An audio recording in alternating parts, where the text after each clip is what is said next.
저는 올해로 70이 된 노인입니다. 제 인생은 참으로 파란만장했습니다. 젊은 시절에는 남들처럼 화이트 칼라로 멋지게 출근하던 때도 있었고, 사업에 실패해서 길거리에서 행상을 하던 시절도 있었습니다.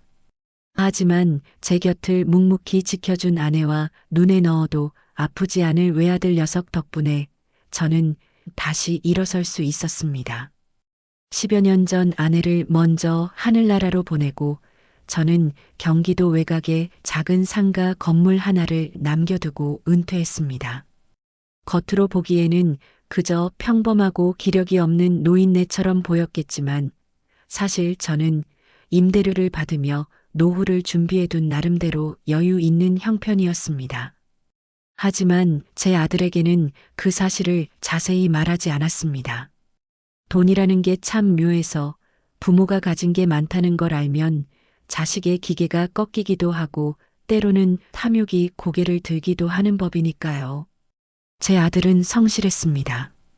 대기업은 아니더라도 중소기업에서 제 몫을 다하며 살았고 3년 전에는 참 참해 보이는 며느리를 데려와 인사를 시키더군요. 며느리는 첫인상이 참 좋았습니다. 웃는 모습이 꼭 제 죽은 아내를 닮아 마음이 갔습니다. 저는 두 사람의 결혼을 흔쾌히 허락했고 제가 아끼던 비상금을 털어 서울 변두리에 작은 아파트 전셋집도 마련해 주었습니다. 그런데 말입니다. 사람이 화장실 들어갈 때와 나올 때 마음이 다르다는 말이 괜히 있는 게 아니더군요. 결혼하고 1년 정도는 매주 찾아와 안부를 묻던 며느리가 아이를 갖고 직장을 그만두더니 조금씩 태도가 변하기 시작했습니다.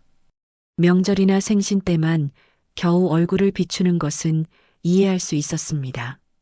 요즘 젊은 사람들이 다들 바쁘고 힘드니까요. 하지만 어느 날부터인가 저를 대하는 눈빛에서 묘한 무시와 귀찮음이 느껴지기 시작했습니다. 결정적인 사건은 지난달에 있었습니다. 아들 녀석이 회사가 어려워져서 월급이 삭감되었다는 소식을 들었습니다. 저는 걱정되는 마음에 반찬 몇 가지를 싸들고 예고 없이 아들 집을 방문했습니다. 현관문 앞에서 초인종을 누르려는데 안에서 며느리의 목소리가 새어나왔습니다. 아버님은 대체 언제까지 저러실 거야? 돈도 없으면서 매번 반찬이니 뭐니 들고 오시는 것도 짐이야. 차라리 그 버스비라도 아껴서 우리 생활비에 보태주시지. 당신 아버님 혹시 숨겨둔 재산이라도 있는 거 아니야? 아니면 나중에 우리가 모셔야 하는 거 아니냐고. 난 절대 못해. 폐지라도 주어서 생활비 보태시는 노인네들도 많다던데 아버님은 너무 태평하신 거 아니니? 그 말을 듣는 순간 제 심장이 덜컥 내려앉았습니다. 제가 평생을 어떻게 살았는데 하나뿐인 며느리 입에서 폐지를 주우라는 소리가 나오다니요. 아들은 옆에서 허허 웃으며 우리 아버지가 그럴 분이냐며 넘기려 했지만 제 가슴에는 이미 커다란 구멍이 뚫린 기분이었습니다. 그날 밤 저는 집으로 돌아와 뜬 눈으로 밤을 지새웠습니다. 그리고 결심했습니다. 내 며느리가 정말 나를 짐으로 생각하는지 아니면 일시적인 감정이었는지 시험해 보기로 말입니다. 저는 다음 날 새벽 창고 구석에 박혀있던 낡고 해진 옷을 꺼내 입었습니다. 일부러 머리도 헝클어뜨리고 얼굴에 거뭇거뭇한 검댕도 묻혔습니다. 그리고 동네 고물상에서 빌린 낡은 리어카를 끌고 아파트 단지 근처로 나갔습니다. 일부러 며느리가 장을 보러 나오는 시간대에 맞춰 그 길목에서 박스를 줍기 시작했습니다. 땀을 뻘뻘 흘리며 무거운 리어카를 끄는 노인의 모습, 누가 봐도 처량하고 가난해 보이는 모습이었죠. 멀리서 장바구니를 들고 걸어오는 며느리의 모습이 보였습니다. 제 심장은 터질 듯이 뛰었습니다. 과연 며느리는 저를 보고 어떤 반응을 보일까요? 모른 척 지나갈까요? 아니면 달려와 저를 부축할까요? 저는 일부러 리어카를 세우고 길가에 앉아 거친 숨을 몰아쉬었습니다. 며느리가 제 옆을 지나가는 순간 저는 일부러 고개를 들어 며느리와 눈을 맞췄습니다. 며느리는 소스라치게 놀라며 뒷걸음질을 쳤습니다. 저는 떨리는 목소리로 말했습니다. 아가야, 장 보러 나오니? 내가 요즘 소일거리가 없어서 이렇게라도 좀 벌어보려고 나왔단다. 며느리의 얼굴은 순식간에 사색이 되었습니다. 주변 사람들의 시선을 의식한 듯 며느리는 제 팔을 잡아 끄는 게 아니라 오히려 거리를 두며 낮은 목소리로 쏘아붙였습니다. 아버님, 여기서 지금 뭐 하시는 거예요? 창피하게 정말 왜 이러세요? 누가 보면 어떡하려 그래요? 저희 체면은 생각 안 하세요? 제발 이러지 말고 당장 집으로 가세요. 며느리는 제 손에 쥐어준 1,000원짜리 몇 장을 뿌리치듯 던져두고는 도망치듯 자리를 떠났습니다. 그 뒷모습을 보며 저는 쓴웃음을 지었습니다. 돈이 없으면 부모도 부끄러운 존재가 되는 것이 이 세상의 이치인가 싶어 눈물이 핑 돌더군요. 하지만 이야기는 여기서 끝이 아닙니다. 다음 날 제 통장에는 제가 상상도 못했던 금액이 찍혀 있었습니다. 그렇게 허망하게 돌아선 며느리의 뒷모습을 보며 저는 한참을 그 자리에 멍하니 서 있었습니다. 땅바닥에 떨어진 1,000원짜리 3장이 바람에 나부끼는 모습이 꼭 제 처지 같더군요. 저는 그 돈을 줍지 않았습니다. 대신 무거운 리어카를 끌고 다시 고물상으로 향했습니다. 고물상 주인은 저를 보더니 아니 벌써 다 끝내셨냐며 껄껄 웃었지만 저는 대답할 기운조차 없었습니다. 집으로 돌아와 낡은 옷을 벗어 던지고 욕조에 몸을 담갔습니다. 뜨거운 물이 몸에 닿으니 비로소 정신이 좀 들더군요. 하지만 가슴속 응어리는 쉽게 풀리지 않았습니다. 아들 녀석에게 전화가 올 줄 알았는데 그날 밤은 고요하기만 했습니다. 아마 며느리가 창피해서 남편에게도 말을 못한 모양이었죠. 저는 복잡한 마음을 뒤로하고 억지로 잠을 청했습니다. 그런데 다음 날 아침이었습니다. 평소처럼 이른 새벽에 눈을 떠 습관적으로 휴대폰을 확인했습니다.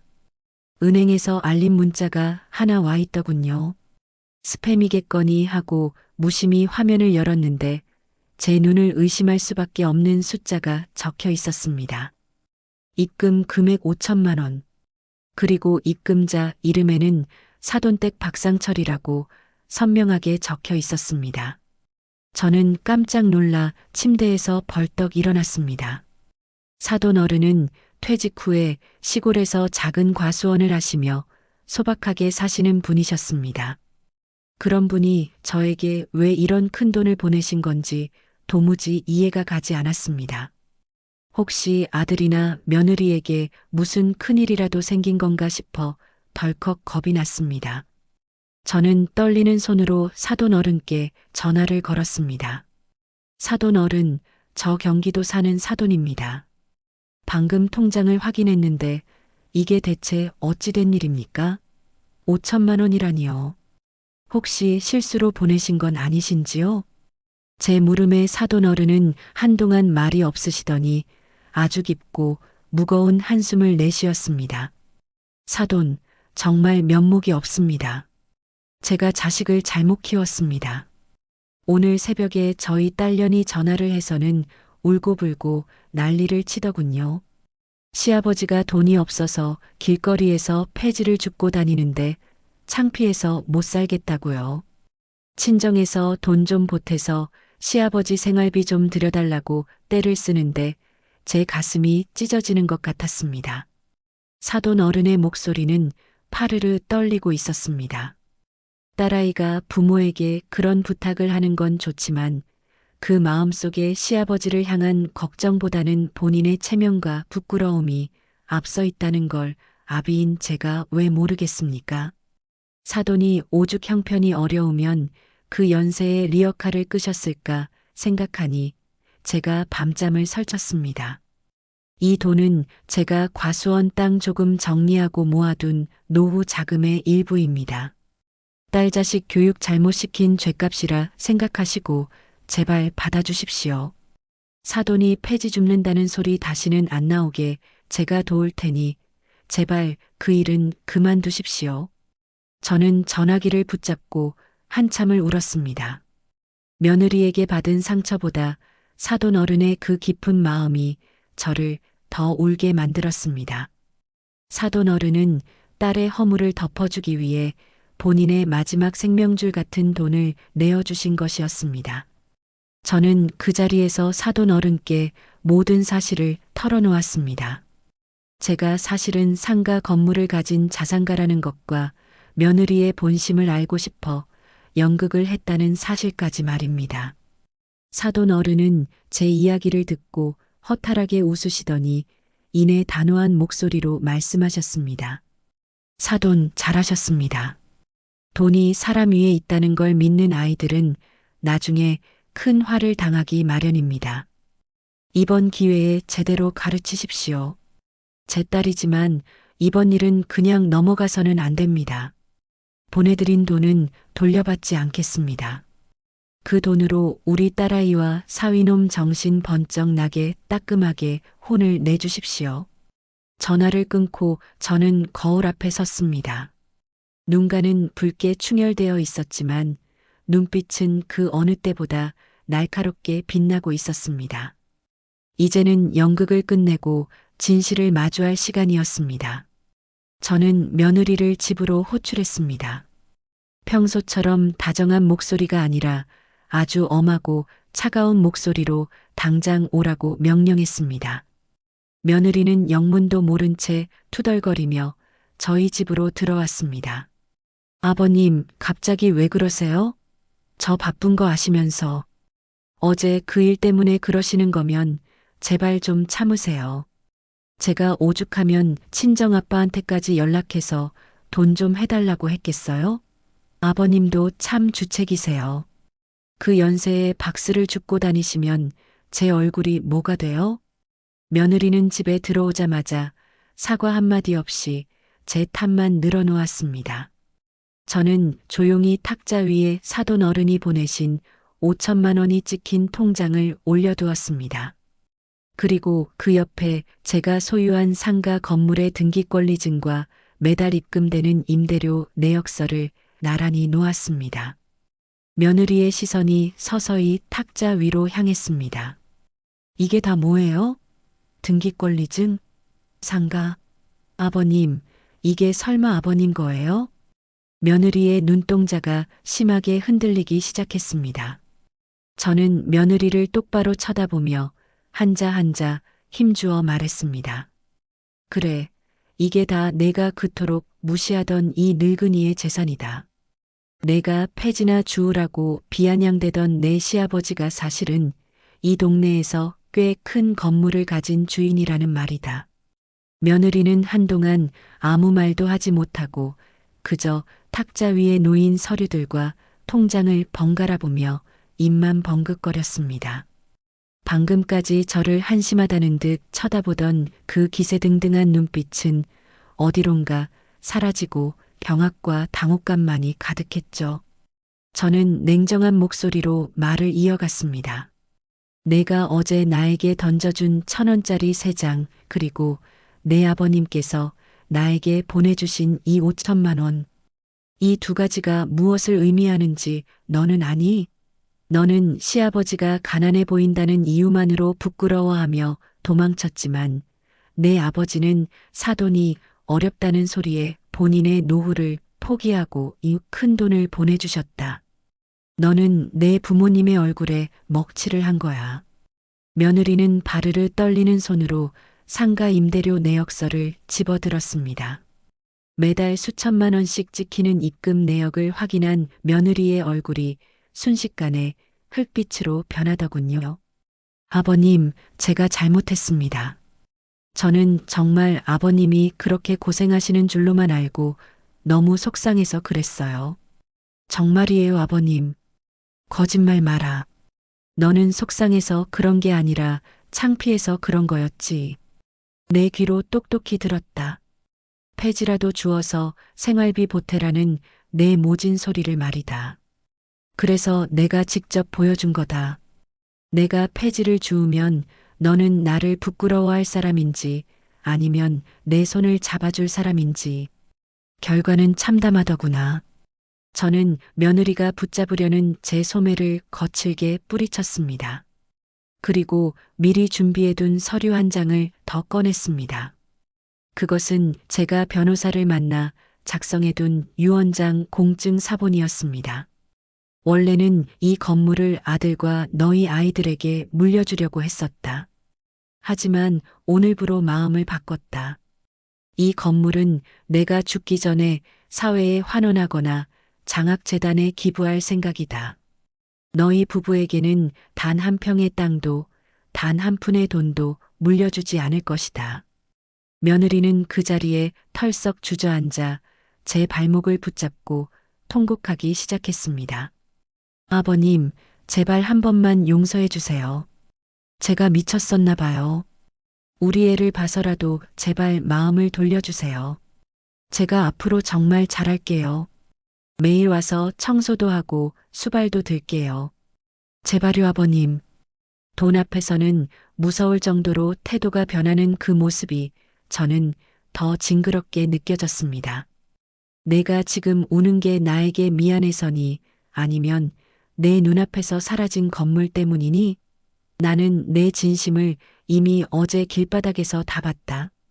더 이상 추한 모습 보이지 말고 나가거라. 그리고 내 아버님이 보내주신 이 돈, 당장 내 손으로 직접 가져다 드려라. 내 아버지가 어떤 마음으로 이 돈을 만드셨는지 내 눈으로 똑똑히 보고 오란 말이다. 저는 며느리를 집 밖으로 밀어냈습니다. 현관문이 닫히는 소리가 유난히 크게 울리더군요. 며느리는 문 밖에서 한참을 울며 문을 두드렸지만 저는 대답하지 않았습니다.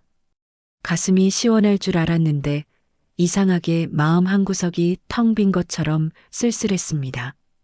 자식 농사 잘 지었다고 자부하며 살았는데 결국 돈으로 사람의 마음을 시험해야 했던 제 처지가 서글펐던 모양입니다. 잠시 후 아들에게서 전화가 왔습니다. 며느리에게 대강의 이야기를 들었는지 아들의 목소리는 잔뜩 기가 죽어 있었습니다. 아버지, 정말 죄송합니다. 제가 아내를 잘못 가르쳤습니다. 아버지가 그렇게 큰 건물을 가지고 계신 줄은 꿈에도 몰랐지만 설령 아버지가 정말 폐지를 줍는 처지였다 해도 저희가 그렇게 대접해서는 안 되는 거였는데 정말 면목이 없습니다. 아들아, 나는 너를 믿는다. 하지만 내 처는 아직 멀었구나. 사람이 돈이 있을 때 잘하는 건 누구나 할 수 있는 일이다. 하지만 돈이 없을 때 그 사람의 인격이 드러나는 법이지. 나는 이번 기회에 내 처가 돈의 무서움과 사람의 소중함을 뼈저리게 깨닫길 바란다. 당분간 내 집에 올 생각 마라. 저는 아들의 전화도 끊어버렸습니다. 그리고 그 길로 차를 몰아 사돈 어른의 과수원으로 향했습니다. 사돈 어른께 직접 돈을 돌려드리고 사죄를 드려야 마음이 편할 것 같았습니다. 도착해보니 사돈 어른은 낡은 작업복 차림으로 사과나무 아래에서 땀을 흘리고 계셨습니다. 저를 보시자마자 사돈 어른은 달려와 제 손등을 어루만지셨습니다. 사돈 어른은 제 손을 꼭 잡으시며 연신 미안하다는 말씀만 하셨습니다. 제가 드린 돈 봉투를 보시고는 사돈이 이걸 다시 가져오시면 어떡하냐며 오히려 화를 내셨지요.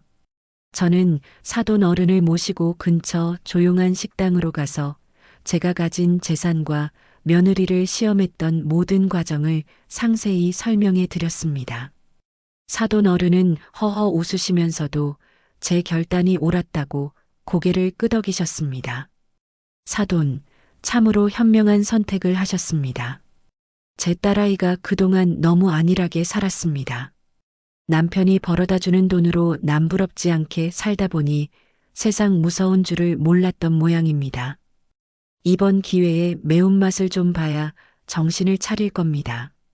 제가 보내드린 이 돈은 사돈의 지혜를 빌린 값이라 생각하고 나중에 우리 손주 녀석 이름으로 저축이나 해주십시오. 저는 사돈 어른의 너그러운 인품에 다시 한번 감동했습니다.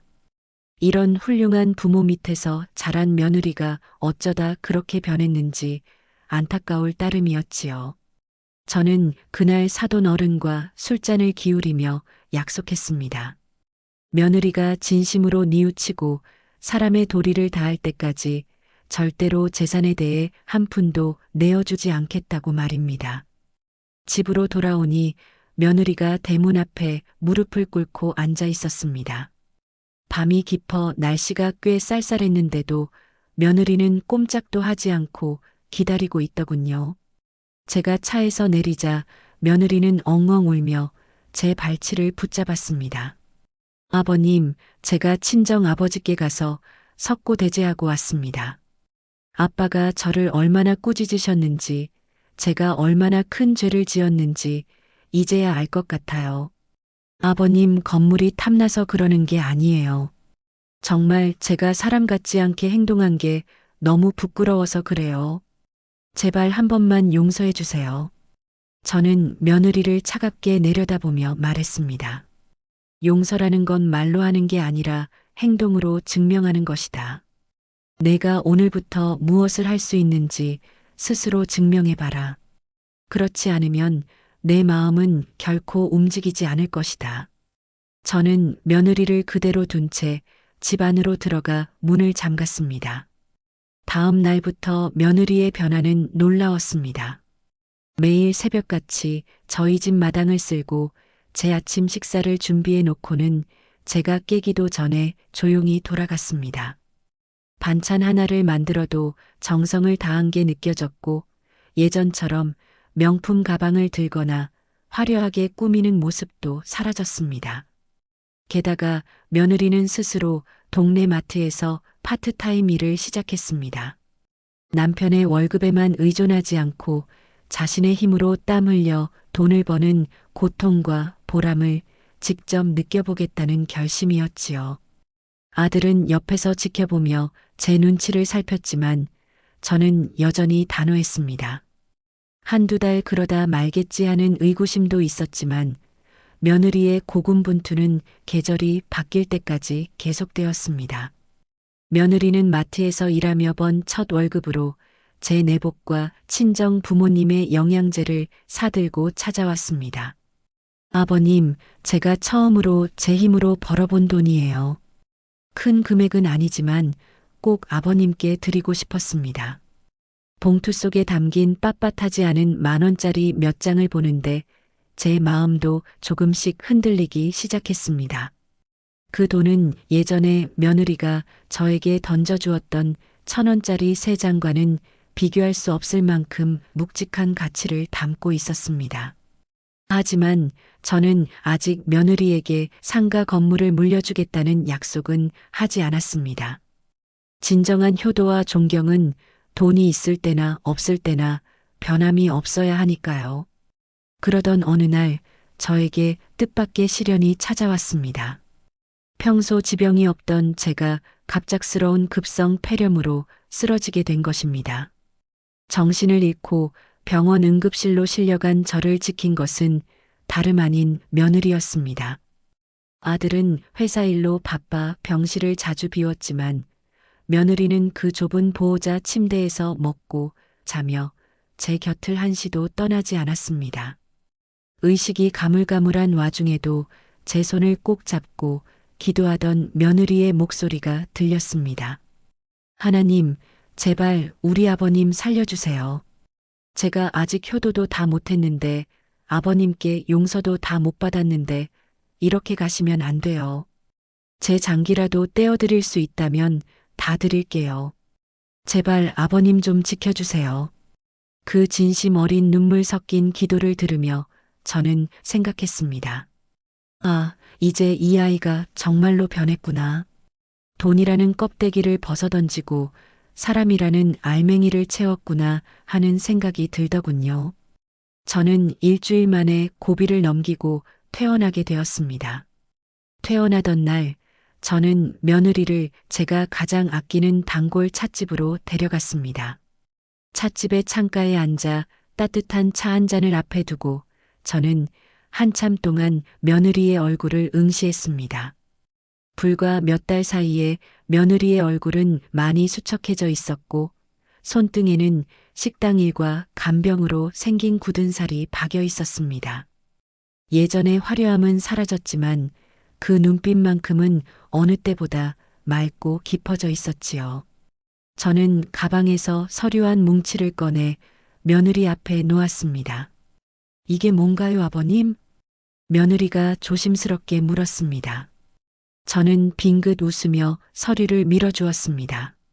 그것은 상가 건물의 지분 중 일부를 며느리의 명의로 증여한다는 서류와 사돈 어른께서 보내주셨던 5천만 원을 종잣돈 삼아 만든 손주 녀석의 장학 통장이었습니다. 며느리는 서류를 확인하자마자 소스라치게 놀라며 손사래를 쳤습니다. 아버님, 안 돼요. 저는 이런 거 받을 자격이 없어요. 제가 아버님께 드린 상처가 얼만데요. 저는 그냥 지금처럼 아버님 곁에서 속죄하며 살고 싶을 뿐이에요. 제발 거두어 주세요. 며느리의 말은 가식이 아니었습니다. 예전 같으면 눈을 반짝이며 낚아챘을 서류를 이제는 정말 두렵고 미안한 마음으로 밀어내고 있었으니까요. 저는 며느리의 거친 손을 꼭 잡았습니다. 아가야, 이제 됐다. 너는 이 돈보다 훨씬 소중한 것을 얻었어. 바로 땀의 가치와 부모를 향한 진심 어린 마음이다. 내가 쓰러졌을 때 내가 흘린 눈물이 가짜였다면 나는 오늘 이 자리에 나오지도 않았을 게다. 이 건물은 이제 내가 관리하렴. 임대료를 받아서 내 아버님께도 매달 용돈 넉넉히 보내드리고 주변의 어려운 이웃들도 돌아보며 살아라. 며느리는 찻집이 떠나가라 소리내어 울기 시작했습니다. 그 울음소리에는 지난날의 오만함에 대한 회한과 저를 향한 고마움이 뒤섞여 있었습니다. 저는 그날 이후로 며느리를 더 이상 시험하지 않았습니다. 며느리는 약속대로 상가 관리를 철저히 하면서도 교만해지지 않았습니다. 오히려 본인이 마트에서 일하며 만났던 어려운 형편의 어르신들을 위해 매달 쌀과 고기를 기부하며 제 마음을 뿌듯하게 해주었지요. 사람들은 말합니다. 노후에 돈이 없으면 자식에게 무시당한다고들 하지요. 틀린 말은 아닙니다. 하지만 돈으로만 묶인 관계는 돈이 사라지는 순간 모래성처럼 허물어지기 마련입니다. 저는 폐지를 줍는 연극을 통해 우리 가족을 덮고 있던 가식의 껍질을 벗겨냈습니다.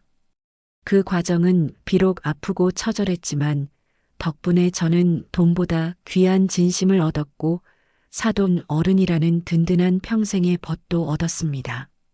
지금 저는 아주 행복한 노후를 보내고 있습니다. 주말이면 아들 내외와 손주가 찾아와 집안에 웃음꽃이 피어납니다. 며느리는 이제 제 건강을 챙기는 일이라면 만사를 제쳐두고 달려오는 효부 중의 효부가 되었습니다.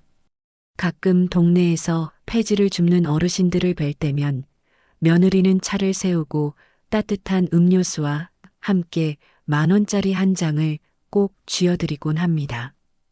그 모습을 보며 저는 빅내 미소를 짓습니다. 구독자 여러분, 여러분의 노후는 어떤 모습인가요? 자식에게 재산을 물려주는 것보다 더 중요한 유산은 부모를 부끄러워하지 않는 마음과 스스로 일어서는 법을 가르치는 지혜가 아닐까 싶습니다. 돈은 있다가도 없을 수 있지만 사람의 도리는 영원히 남는 법이니까요. 제 긴 이야기를 끝까지 들어주셔서 감사합니다. 여러분의 가정에도 진정한 사랑과 화목이 깃들기를 진심으로 기원하겠습니다. 오늘 전해드린 사연 어떻게 들으셨나요? 시아버지의 지혜로운 시험과 며느리의 진심 어린 반성이 만들어낸 기적 같은 이야기였습니다. 여러분도 곁에 있는 가족의 소중함을 다시 한번 생각해보는 하루가 되셨으면 좋겠습니다. 저희는 다음에도 더 깊은 울림을 주는 사연으로 찾아오겠습니다. 구독과 좋아요는 저희 채널에 큰 힘이 됩니다. 감사합니다.